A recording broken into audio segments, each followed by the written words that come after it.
Okay, welcome to the National Lunch and Learn League with Annie Mac Home Mortgage and the Annie Mac Works Productivity Platform. Give you just a moment to grab a seat, make sure you're comfortable. I don't think you're going to be needing notes today. I did a special gift for you today that you won't have to take any notes. I'm going to give you a step-by-step summary in writing of everything we're going to go on today.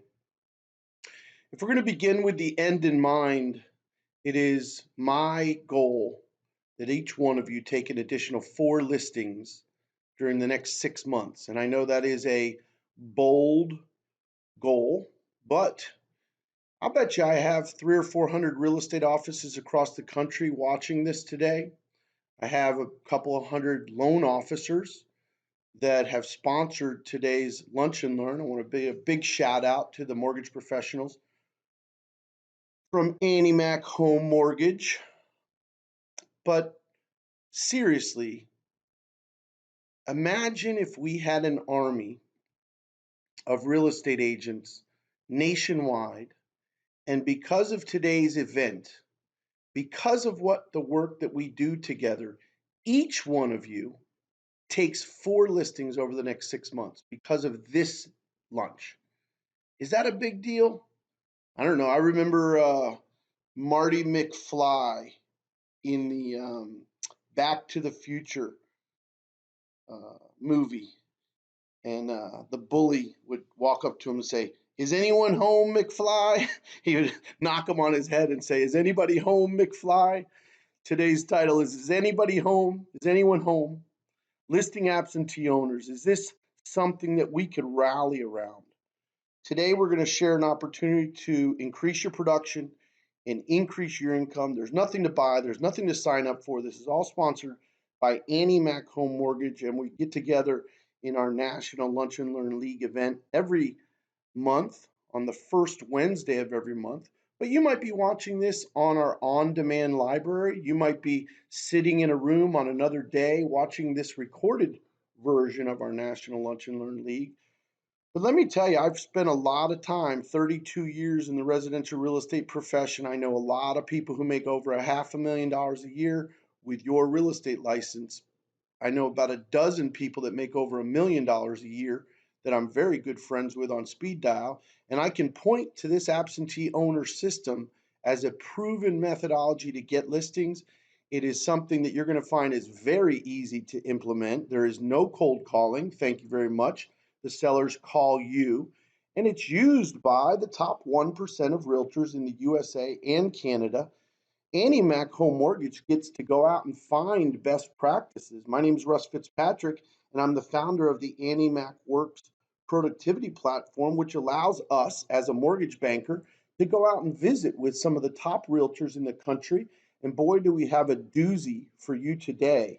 Free from any charge or obligation, we're going to give you a step-by-step formula to take a bunch of new listings.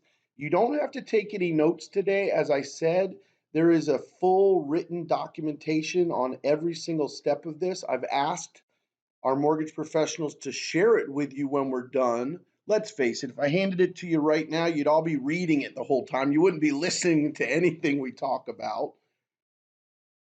So I want to encourage you to suspend your disbelief for a moment. We don't have an agenda.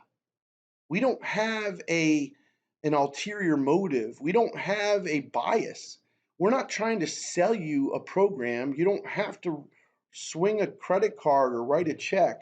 We're here to help you be more productive and take more listings. And if you put it in writing right now, oh, darn it, I told you you didn't need notes. But what if you did write down, I'm going to take 4 listings in the next 6 months because of what I learned today. Every market, I don't care if you're in Keokuk, Iowa. I don't care if you're in Honolulu, Hawaii. I don't care if you're in Miami, Florida, or Cherry Hill, New Jersey. Every single market has absentee owners. You could find an absentee owner if you found vacation homes. So they live in Manhattan, and they own a vacation home on the shore. They live in Cherry Hill, New Jersey, and they have a vacation home in the Poconos. Landlords, long-term rental homeowners, they are absentee owners. They own a rental property. Maybe it's only a mile or two away from their primary residence. Maybe it's 50 miles. Maybe it's 1,500 miles away from their primary residence. The most recent boom of Airbnb income opportunities has generated a new slew and a new style of landlord called Airbnb owners. I happen to be one of these, a parent that owns their child's home that they live in. So my name is on the property tax bill. I live in Florida. My daughter lives in New Orleans, Louisiana, and we own that home on her behalf or so that she can reside in it while she's going to college. Children own their parents' home. A lot of elderly families, with elderly parents, maybe the kids chip in and buy a condo in Florida, and that's the place that their parents are going to reside. But an absentee owner can be defined by any of these.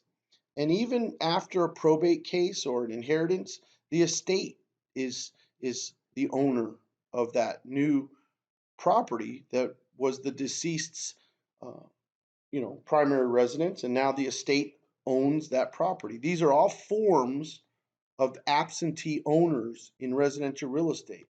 Absentee owners are huge for me for the past 32 years. I built a career around residential real estate. I was in full-time commissioned only sales from 1986. And today, this is the funniest thing. I get questions all the time. Well, it's not like that anymore. But I manage several real estate brokerages right this minute. And all of my realtors do these things right this minute. And even most recently worked with a group of realtors in Coral Springs, Florida, that generated leads this way this summer, this year. Okay? This is timely, it's relevant. One of my friends is a $200 million a year team.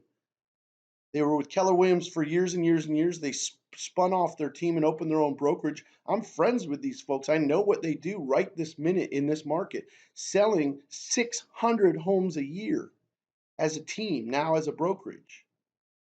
But what if you, sitting in that seat, had to make money? What if you needed to make money? I want you to think about this. What if your daughter was getting married?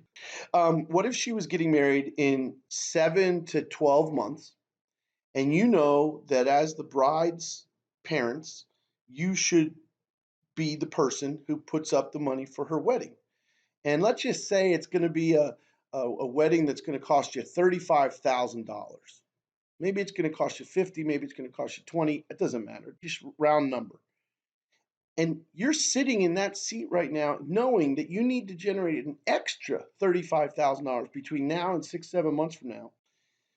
But you are thinking, maybe I should go get a part-time job. Maybe I should do this. Maybe I should do that. Well, what if you could just do exactly what we're going to share with you today? I have 5 children. All 5 went through private school. All 5 are going to college. You're talking about an annual expense of an extra 30 grand a year for each kid to go to college minimum. Could be 80 depending on the college they accept. But think about this. What if you have a 16-year-old today that's going to be going off to college in 2.5 years? What if you have a 13-year-old today and they're going to be going off to college in 4 or 5 years? Do you know that you could actually augment your income by $20,000 to $35,000 a year from exactly what we're going to do today? And I can tell you with emphatic conviction, I've done it myself, and I know a couple hundred realtors that do it right this minute. It works. So if you look at listing sources, a lot of realtors sitting in those chairs right now stay away from for sale by owners. The for sale by owners are, grumpy, they're negative, they have strong objections, cold calling. It's a lot of, following up and emailing. I don't like that.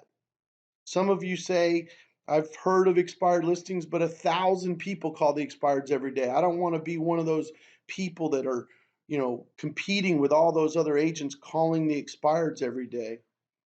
And one of my students said, it's not like it was when you were a realtor. He said, you're an old man, you're in the ivory tower now, you don't know anything. Today, the expireds, 100 people call the expireds every day. I said, it's exactly how it was in 86, 92, 97, 2002, 2009. It's exactly the way it is today. Everyone who makes $1 million a year calls the expired. How about farming? Um, some of you lean towards farming because there's no cold calling. So some of you have what's called call reluctance, and you just don't like that feeling of calling somebody. So you ebb towards the right side of this grid. But what if you had to take 4 listings in the next 6 months and you had to make that extra $25,000 to $30,000, $35,000 this year because you had something impending? Well, look at the farthest right-hand side of your screen, and let me tell you why today's Lunch and Learn exists. There's no cold calling. There's no real EDDM direct mail or email marketing, drip campaigns. It's just this system that is proven on one element of marketing called handwritten notes. Now, I would be remiss, and your broker would give me a knock on the head if I didn't make a mention of this. What if you did all 4 like a boss and you just suspended your disbelief? You had the faith of a mustard seed. You put your shoulders back, you put your chest out, and you said, no, I'm going to take 4 listings from each of these 4 sources this year, and I'm going to make 120 grand. I'm going to give myself $120,000 a year raise. Shake it up a little bit and say for sale by owners, expired listings, farming, and absentee owners. Oh my gosh. Absolutely, positively, 100% certain with the faith of a mustard seed, you would be making an extra 10 grand a year from the work that you did on the listing side of the transaction. And I'll just say one last thing. Listing agents have all the fun. Trust me. I was a listing agent. About 85% of my business was on the listing side of the transaction for 32 years. And if I were going to dive back into sales as an active selling realtor, I would immediately work all 4 of these sources: for sale by owners, expireds, farming, absentee owners, and I would propel my income to high 6 figures very, very rapidly. And I would only say, not as a personal brag, but as a challenge to you on an individual basis. You could pick me up and drop me off in any city in America, and I would have listing appointments that first week. And I know that you could too. It's just you have to work these 4 sources of business. So let's just tame it down, Russell. Let's just tame it down and get back to the point.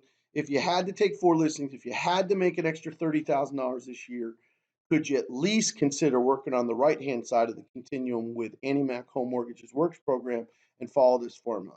How do you find absentee owners? It's all about your county's tax roll. It's a very, very simple process. But because we're broadcasting into 32 different states, we need to acknowledge that every MLS is wired a little bit differently. The software is a little bit different. I promise you, your Board of Realty offers a class, and most of them actually just offer a helpline that you could walk through the steps with the helpline on the 1-800 number or the call-in number. But most boards of realty have a tax roll course.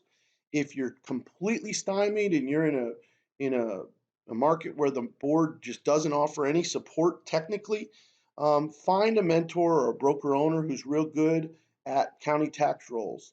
All you're looking for in the tax rolls is owners whose billing address does not match the property address. I want you to comprehend that phenomenon. You know, the taxable property is located in Jersey City, and the property tax bill is being mailed to Hoboken down the way. Well, that means that the owner lives in Hoboken, but the property is in Jersey City. You follow me? So the owners whose billing address do not match the property address are what we call absentee owners. Very, very easy search in most MLSs and tax roll search systems. Just simply call the board, find out when their next tax roll class is, or if they have a helpline, and you will be able to produce an accurate list of absentee owners in under 20 minutes. I mean, it would be a 10-minute chore. I mean, it's not a difficult thing at all. We're recommending a hand addressed and handwritten envelope. You're going to see why this is so important. If you understand direct mail, it's all about percentage of units read. What you find with a handwritten letter is that the readership climbs aggressively towards 100%. And I'm not joking. If you were to mail a postcard, you get 2.5 seconds as I'm walking to the garbage can before I throw it away. But something about a hand addressed and handwritten letter that provokes a sense of curiosity at the mailbox. Like, what is this? Now, it's very important that you use a non-specific return address. You can see in my left-hand corner of that envelope, we don't put the Prudential Rock or the Remax Balloon or we don't put the logo, because the logo itself tells the consumer what the letter is about. Oh, it's a realtor thing. Now, if you take the time to hand address and use a real stamp, you you get much higher readership. And in the absentee owner sector of our business, you'll find that there's some other secrets that I'm going to share with you in just a moment as to why absentee owners really are so much more effective with a hand addressed and handwritten uh, note. So if you look at the note on the right hand side of your screen, you just picture one of those foldables or an 8.5 by 11. Maybe you do go ahead and put your logo or your picture on your note. I kind of recommend keep it silly simple, like I'm going to show you in just a minute. Dear Mrs. Marticola, I passed by your South Florida home this morning. We're working with a lot of families who would love to purchase your home before the holidays. Please call if you would consider upgrading, if you would consider downsizing, or if you would consider a 1031 exchange. And my favorite line is, your Shadowwood Coral Springs home may be worth more than you think. That's on every letter I've ever sent absentee owner. Now, here's a larger version just so you could see the text. Your Shadowwood Coral Springs home may be worth more than you think. Now, do you think that this is a big deal? I don't think it is. I think it's pretty easy. My niece used to write them for me for $10 an hour, and I'd get about 100 a month out with her. I had a funny thing happen. A $10 million a month team leader sent this letter to a good friend of mine. She had no return address on the envelope at all, and she used a real stamp. And I don't know if you recognize that name. If you're a pet-friendly real estate agent with Andy Mac Works, Mike Genovese runs our pet-friendly real estate agent certification, and he specializes in emotional support animals, uh, American service animals, and the Fair Housing Amendment of 1988. The reason I focus on this for just a moment is because we're friendly. We've known each other for 30 years, and he runs our pet-friendly real estate agent certification. It's a great program through Andy Mac Works. But I was at his home in Plantation, Florida, and I saw this letter from a realtor, and it just reminded me how important the outside of the envelope is. Some of you are thinking this is unprofessional, but what it is, moreover, is high readership. You open that envelope every time because you don't know what's inside of it. Now, in my world, we use a simple folding note card. We don't use an 8.5 by 11. When we write to the homeowner, we want to infer that some activity just occurred, that something of substance is happening. I was outside your Pompano Park home yesterday. Do you have any interest in selling? Your house might be worth more than you think. But here's the proven formula. I will tell you without reservation, if you put the effort in, you're going to get the warm human contact out. If you put the notes out into the community, you're going to get warm human contact. You're going to have an opportunity to provide service, to demonstrate value, and show that you care to a person who owns a house in your market, and you're going to get at bats. I'm going to promise you that. I guarantee you're going to get at bats. You're going to get chances to list houses with sellers that are thinking about selling. Our formula for the past 32 years, and really proven most recently with a big group down in Coral Springs, Florida, that did a campaign, probably 7,000 notes over the course of a year. About 60 agents participated. We averaged this year almost 100 calls per 1,000 notes. You're saying that is impossible, Russ. There's no way that you can get a 10% return on direct mail. And I said, well, wait a minute. We're not doing bulk, which usually results in 1 to 2% return. We're doing handwritten, non-specific address return addresses with a stamp on them. And we do see about 10% of all of our notes nationally get inquiries back, warm human contact, voice-to-voice contact. Now, out of the 100 calls, probably about 20% of them are going to be what we would call a deep dive, meaningful dialogue about selling their home. That means that they want pricing information. They want equity position information. They want to know about how much money are they going to receive if and when they sell it. And they want to know what the market conditions are like, and they want what we call a listing appointment. I can guarantee you that the warm human contacts will come in. I can guarantee you that you will get the at-bats. If you put the effort in this sector of the business, you will get the warm human contact and a chance to provide service, value, and care to another human being that is considering, or they wouldn't have called you, they are considering what their options are for liquidating this real estate, and you're guaranteed to get at bats, okay? The only thing that I'm going to disclose at the bottom of your screen is the ROI on this sector is a factor of sales talent. Now, I can already feel some of you cringing. We didn't want to be in sales. We didn't think we were getting into a sales profession. Well, I'm sorry, but residential real estate, the return on investment is a factor of sales talent. The good news is that sales talent can be developed.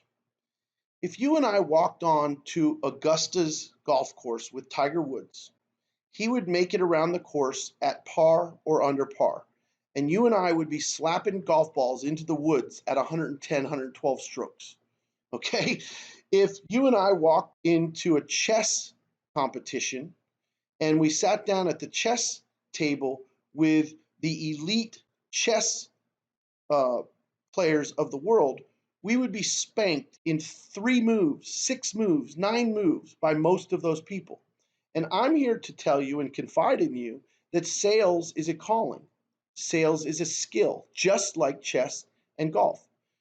When you watch a carpenter go to work on a piece of wood or a group, a project that he's putting together, he is skilled to put that project together in a way that you and I probably just couldn't do.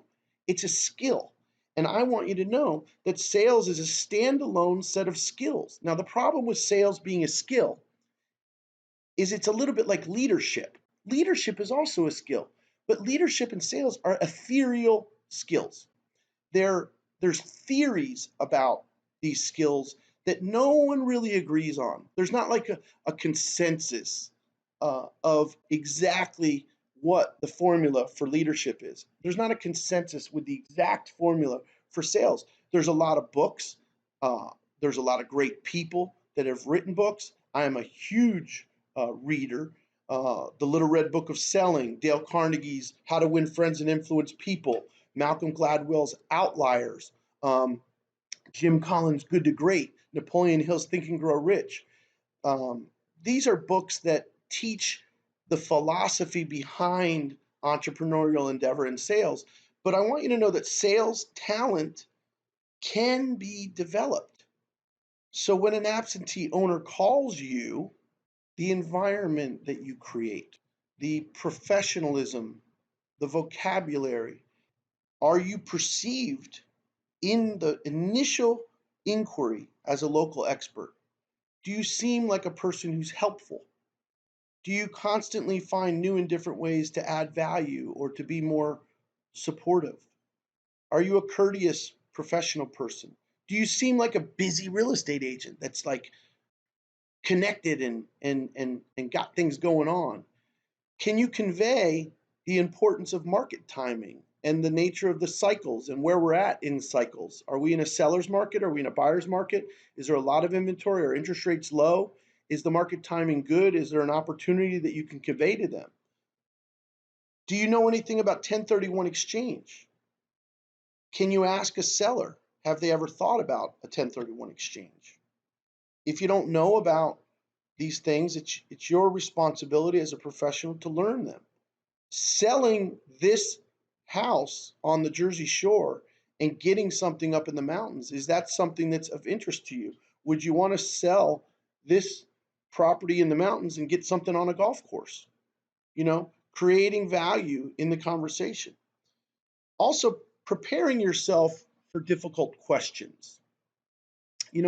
When the inquiry comes in, you might assume that the consumer might have some tougher questions for you, like, well, why were you at my house? I mean, I got your note, but why were you at my house? Well, you need to have that prepared, right? Oh, we were selling a house right around the corner. I was driving by. I've seen that house for many, many years. I work in the area all the time. And I just kind of thought about the fact that your house has probably appreciated pretty dramatically over the last 11 years. We're in an upward tick cycle for almost a decade or more. And I thought I'd reach out to you because, some people believe we're at the crest of a very strong appreciation market. So I just thought about you and your home ownership, and knowing that you don't live in the house, it might be the right time to liquidate. Does that sound like a good answer? Why did you pick my house? Same answer. What were you doing there? I was involved in an inspection right around the corner, and I had to drive by your house. I probably drive by your house, 6, 8 times a month. I work in that neighborhood every day. Well, how much do you think my house is worth? I'll tell you what, it's worth a lot, lot more than it was a few years ago. And if I could do a little bit of research, I could tell you the houses in the neighborhood have been selling from 250 to 400. And based on yours, I think it's going to be towards the upper end of that scale. But I'd really like to, do a little research before. I have never seen the inside of your house, so I would hate to just rattle off figures for you that are nowhere near accurate. But I definitely think you're at the top of the market right now. Well, do you have a buyer? Well, it's funny you say that. My company takes about 1,300 buyer inquiries a month, and we sort through them and sell about 100, 130 houses a month. I personally am one of the top producers in the office, and we would certainly have consumers that would be looking at your house soon if you chose to sell it. So the point here is that you want to have a formal introduction, some formal way that you introduce yourself. I used to answer my phone with my first and last name, Russ Fitzpatrick. Somebody else might answer their phone, thanks for calling, or a lot of times residential real estate agents just answer their phone hello now because it's their smartphone. They take all their other calls on it, their family, their friends, so they're not thinking professionally when they're answering the call. But during the introduction, try to sound busy, try to enunciate the pace of the market like I did just then. I've got some written notes for you on the introduction. I think you'll be able to make it your own. What kind of an opportunity are you presenting to the seller? What is it that you're proposing? Get to it quick. So let me ask you the $1,000,000 question. If you were happy, if you were really happy with the price, would you consider selling the house by the fall, over the next 3 to 6 months? Would that be something that you'd even entertain? Whether they say yes or no to that question, you move right to broadcasting in the What's in It for Me network.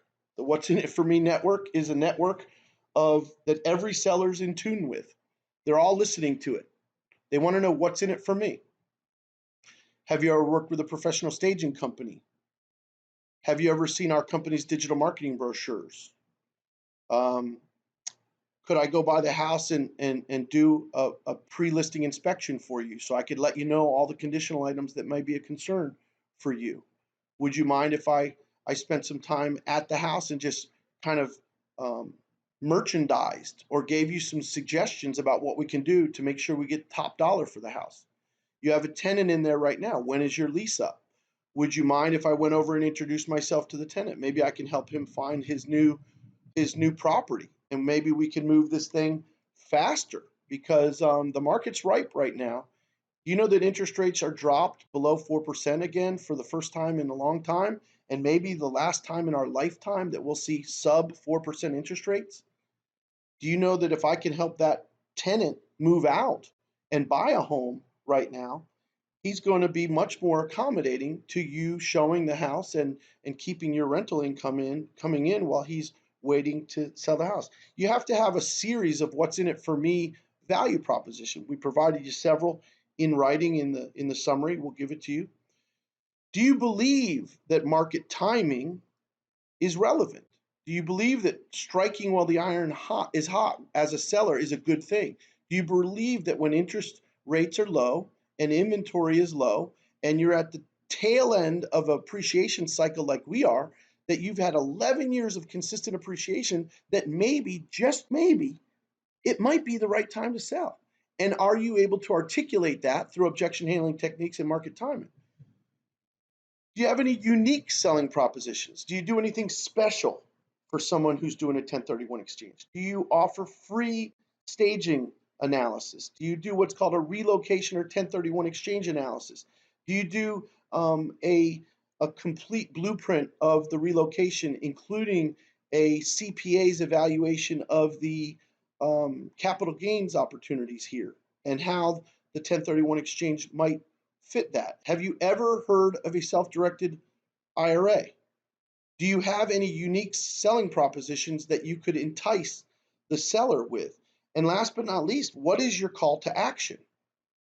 What is the point of the call? So sales talent can be developed, but each of those strangely colored shapes at the bottom of your screen represent a skill set within the sales process. So I have done this program with agents that are completely incompetent and have never had any sales skill in their life, and they say, I took 25 seller calls and I didn't list one of them, so the program doesn't work. And I just laugh, and I feel sorry for them because selling skills are tangible, they're palpable, they have an effect on the results. So I encourage you to, when you receive our document, consider reading, some books. Spin Selling comes to mind. Christmas Conversion Code is a fantastic book for residential real estate sellers, salespeople. So consider that sales talent can be developed and your call to action is vital.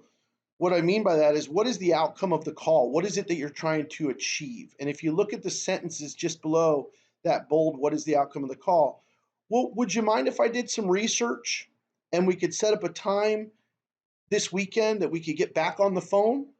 Would you want me to go ahead and do some research? I typically do between 3 and 4 hours worth of research.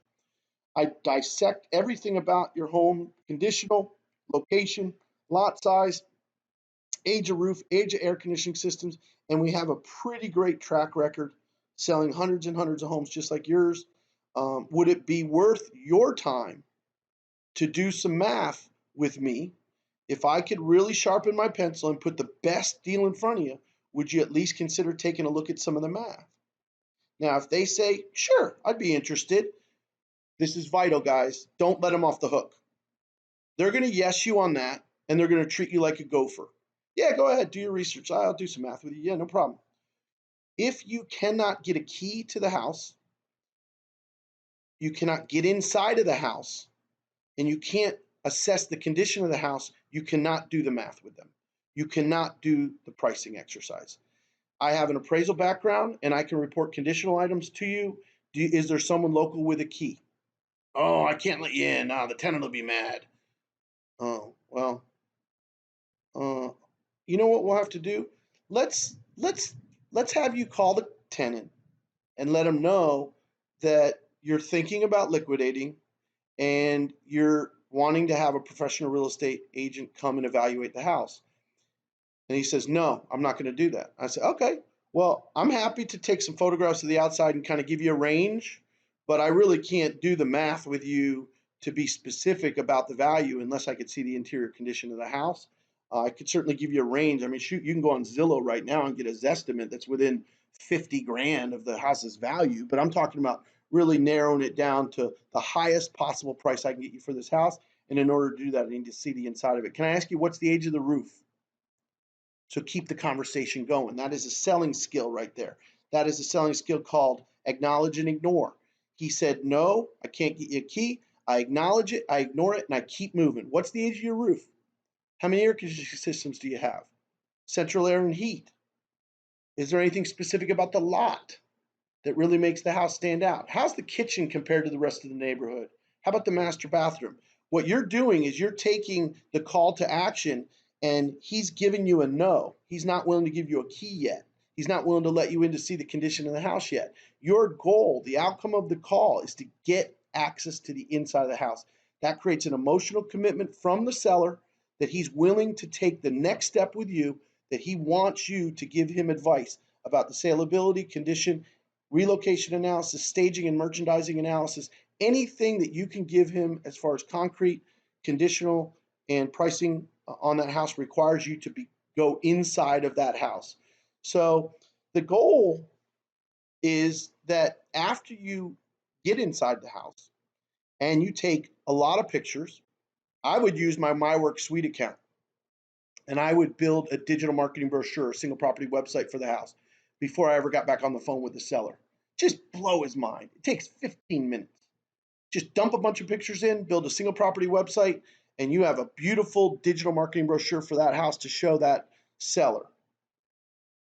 But now that you've created your CMA, you've created your listing, language, and you've shown value and you have some numbers to go over with them, let's get all parties either on Skype or maybe just a screen share where they can see your computer screen, or at the bare minimum, make sure that all parties, if there's a husband and a wife, are both on the phone to have a telephone listing appointment. And there is, just as important as I went through the details of the introduction call and the opportunity call and the objection handling, there is a series of things that flow through a great listing appointment. An organized presentation of compelling arguments to establish rapport, build credibility, and influence decision making. That's what we're trying to do on a listing presentation. I'm going to say that one more time. An organized presentation of compelling arguments to build rapport, establish credibility, and influence decision making.